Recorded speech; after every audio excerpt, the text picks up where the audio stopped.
Magandang araw mga boss. Ngayon po ay gagawa tayo ng center table gamit itong tubular na 1x1 at ito naman po ang ating ibabaw niya, salamin na pinagpalitan na rin po. At ganyan po ang kanyang magiging itsura ng paa at saka yung brace sa gitna.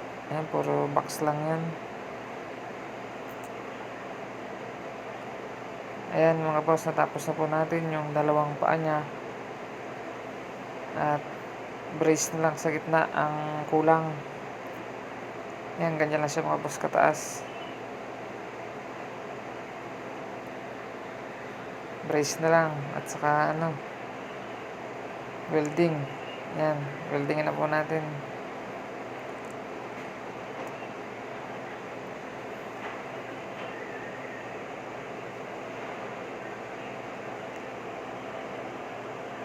Sa pag-welding naman mga boss, ayan, syempre gagamitan nyo ng C-clamp, ng eskwala.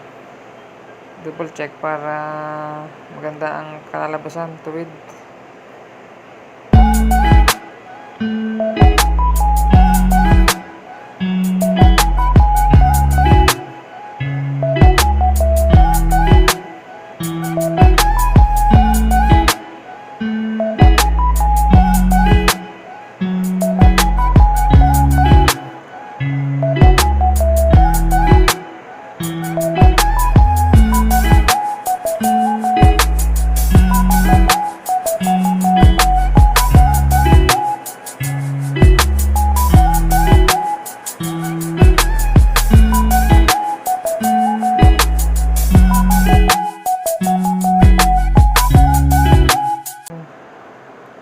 So, pipintura na po natin. Ang gagamitin po natin ay Gilder Epoxy Primer Gray.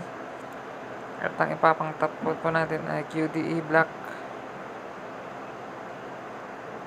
At saka ang gagamitin po natin pagpintura ay baby roller para medyo madali po siyang mayari.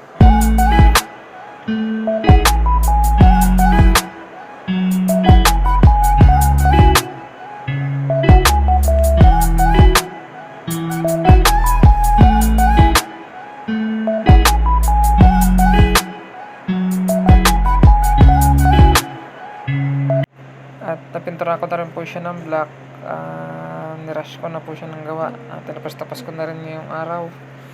Dahil bukas po ay may pasok na naman. Ayun, kung meron man po kayong suggestions or comment, ayun po, i-comment na lang po sa ating comment section. At sana po ay supportahan nyo ang aking YouTube channel.